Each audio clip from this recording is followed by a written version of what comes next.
जय श्री महाकाल दोस्तों, स्वागत है आपको मेरे हिंदी यूट्यूब चैनल जय श्री महाकाल में। आशा है आप सभी सही होंगे, स्वस्थ होंगे। दोस्तों, काफ़ी समय से लोग कह रहे थे कि गुरुजी पंचांगुली साधना दीजिए। तो आज इस वीडियो में दोस्तों हम पंचांगुली देवी का मंत्र प्रयोग देने जा रहे हैं, जो कि बहुत ही आसान है और कोई भी व्यक्ति इसको कर सकता है। इस साधना से दोस्तों किसी का भी भूत भविष्य वर्तमान देखा जा सकता है। आपने काफी लोग देखे होंगे कि जो कि हाथ देखकर व्यक्तियों का भविष्य बताते हैं। काफी लोग ऐसे देखे होंगे जो फोटो देखकर लोगों का भविष्य बताते हैं, और काफी ऐसे भी हैं जो सामने बैठते ही नाम पढ़कर या नाम सुनकर बता देते हैं। सब में अलग अलग है, लेकिन यह जो विद्या है दोस्तों, जो हमने अभी तक बताया तीनों क्रम, इसके अंदर कुछ तांत्रिक सिद्धियां भी होती हैं, जैसे जिन जिन्नात की,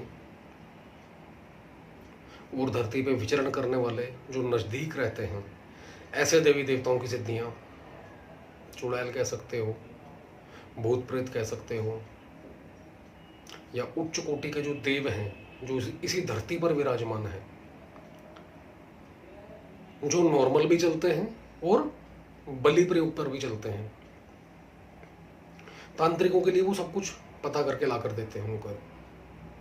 ऐसे ही दोस्तों सात्विक रूप के अंदर यह देवी है माता पंचांगुली।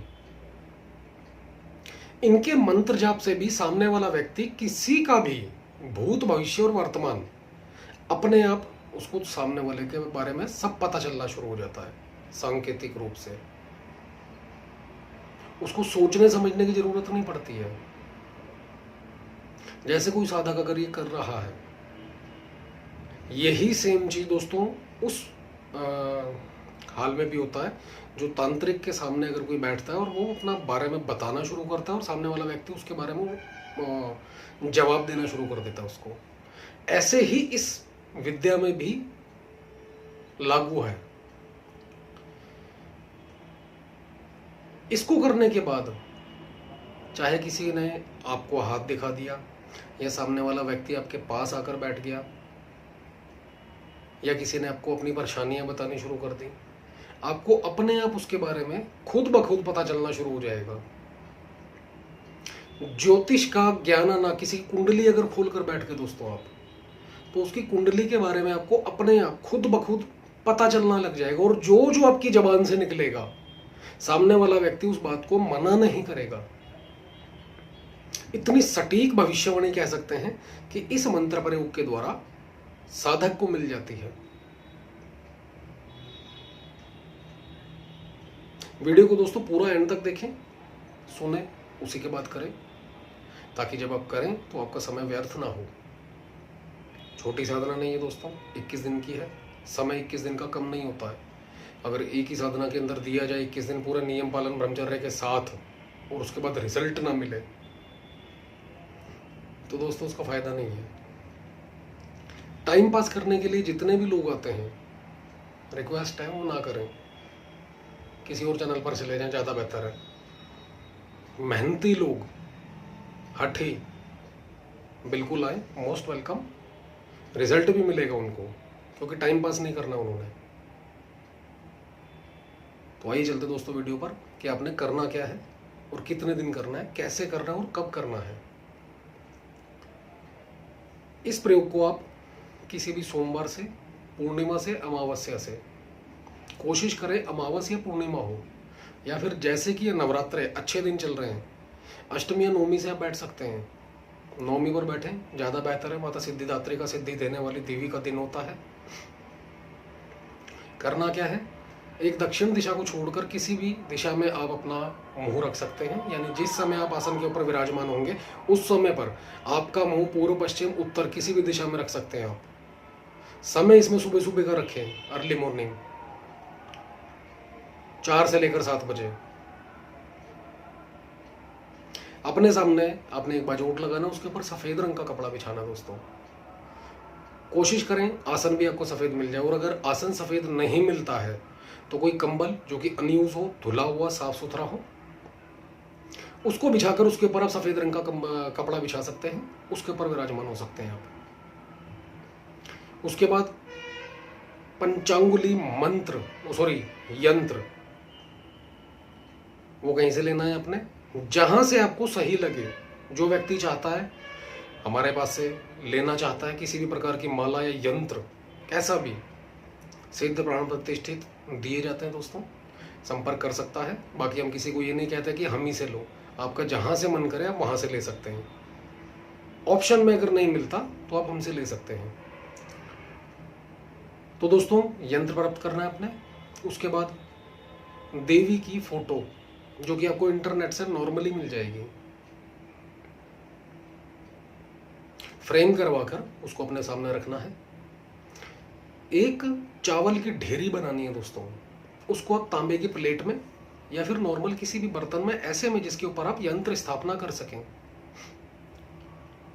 चावल की ढेरी बनाएं, उसके ऊपर यंत्र की स्थापना करें।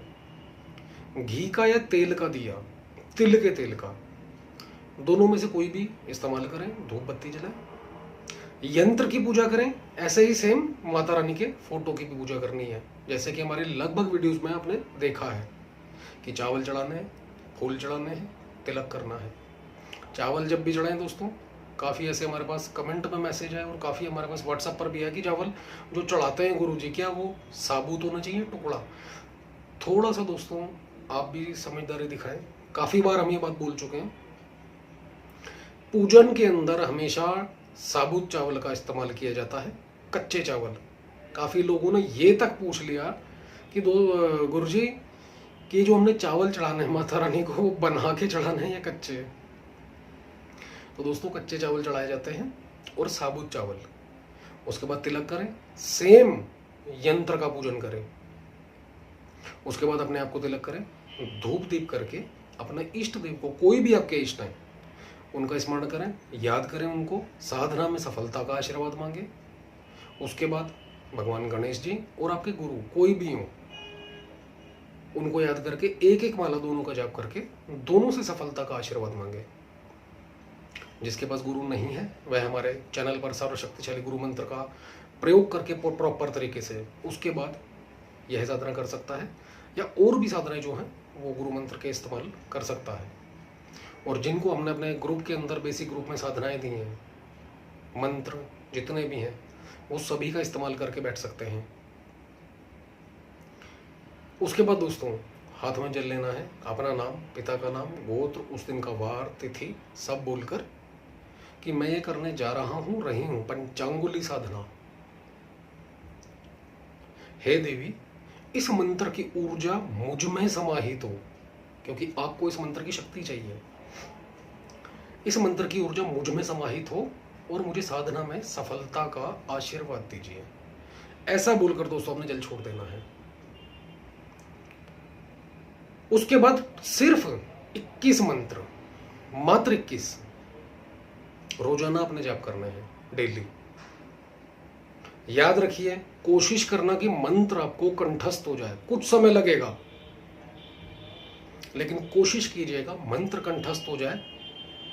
चाहे आपको 2 दिन लगे, 4 दिन, 10 दिन, कोई बात नहीं। या फिर ऐसा कीजिए, जिस समय आप करने बैठे उससे पहले उसको रेगुलर पढ़ते रहें, और जिस समय आप मंत्र जाप करना शुरू करें, कागज के ऊपर लिख कर अपने सामने रख दें। हमारे पास व्हाट्सएप पर ऐसे भी कमेंट आए हैं कि गुरुजी मंत्र जाप करते हुए हम मंत्र भूल गए और हमें बीच में ही उठना पड़ा। जहां 11 माला करनी थी, 4 माला करने के बाद व्यक्ति आसन छोड़कर उठ गया, क्योंकि उन्हें मंत्र याद नहीं था प्रॉपर। ये दोस्तों विघ्न होते हैं। फिर उन्होंने कॉपी देखी, यहाँ पर राइट किया हुआ था, फिर से याद करके फिर दोबारा बैठे। अब उसके अंदर ये क्वेश्चन था कि अब मैं 5वीं माला शुरू करूँ या पहली। तो दोस्तों एक बार अगर आप बैठ के संकल्प करके, और अगर आपने जैसा कि इसमें बताया कि 21 मंत्र पढ़ने और आपने 10 मंत्र पढ़ लिए और उठ गए, तो फिर पहले मंत्र से ही शुरू करना पड़ेगा। तो इसलिए कभी भी कोई सा भी मंत्र करते हैं आप, कोशिश करें कि वह मंत्र आपको प्रॉपर याद हो जाए, आपको उठना ना पड़े। दूसरा, अगर जैसे कि मंत्र बड़ा है, यह मंत्र भी बड़ा है दोस्तों, इसलिए इसकी काउंटिंग कम है। उसके बाद जो मंत्र छोटा या बड़ा जैसा भी है, आपको लगता है कि मुझे कंठस्थ नहीं हो रहा, जब आप ध्यान पर, साधना पर बैठे, जाप पर, एक कागज के ऊपर उसको नोट करके जस्ट अपने सामने दीवार पर चिपका दें, ताकि आंखें बंद करके आपको जैसे याद भी है और आंखें बंद करके आप ध्यान करके पढ़ भी रहे हैं और भगवान ना करे आपको भूल जाते हैं मंत्र जाप, याद नहीं रहता, तुरंत आंखें खोलकर सीधा उस पर्चे के ऊपर आपकी नजर जा सकती है और सिंपली जहां से आपका मंत्र छोटा है वहां से आगे पढ़ना शुरू कर सकते हैं आप। और 2-4 बार फिर से पढ़ेंगे, फिर आंखें बंद करके आप आराम से ध्यान लगाकर बैठ सकते हैं। तो इस तरीके से दोस्तों इसका जाप करना है आपको, या ये कह सकते हैं कि अभी तक लगभग लोगों को 21 से 31 दिन में दोस्तों इसका जो अनुभव है होने शुरू हो जाते हैं। जिस समय ये सब कुछ होना शुरू हो जाए, 21 दिन तो अपना रेगुलर करना ही है। इस दौरान जमीन पर सोएं, एक समय भोजन करें, फल फ्रूट खा सकते हैं आप दिन में, जैसे कि हम नवरात्र चल रहे हैं ऐसे में व्रत में जैसे इंसान रहता है ऐसे रह सकते हैं आप।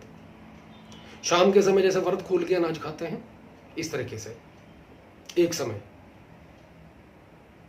अपमान ना करें किसी भी लेडी का, झूठ ना बोलें, मिथ्या गाली गलौज बिल्कुल ना करें। जिस समय आपको 21 दिन हो जाते हैं दोस्तों, उस यंत्र को अपने पूजन कक्ष में रख देना अपने।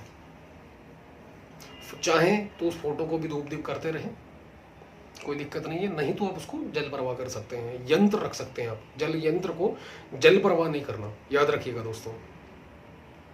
और जितना भी अभी तक ये बताया जाता है कि जितने भी पूजन होते हैं या विधियां बताई जाती हैं, काफ़ी ऐसे वीडियोस हैं दोस्तों कि जिसमें हम बताना खुद भी भूल जाते हैं कि एंड में उस सामग्री का क्या करना है। जहाँ देखिए बचाने वाली बात होती है तो हम स्पेशली आपको बताते हैं कि इस भस्म को, इस धागे को या फिर इस जोत की राख को, हवन की राख को बचाकर अपने पास रखना है, उसका इस्तेमाल करना है। लेकिन जहाँ हम भूल जाते हैं और नहीं बता पाते तो वहाँ पर आप पूछ सकते हैं। लगभग प्रयोग के अंदर आपको वो सामग्री जल प्रवाह करनी होती है, जैसे कि आप फूल चढ़ाते हैं, चावल चढ़ाते हैं, लगभग आपको उसी जो बाजूट के ऊपर वस्त्र है उसी में लपेट कर जल प्रवाह कर देना है। तो ये थी दोस्तों एक छोटी सी विधि, एक बार जरूर आजमाएं और आपका अनुभव जैसा भी हो कमेंट के माध्यम से हमें जरूर बताएं। धन्यवाद दोस्तों।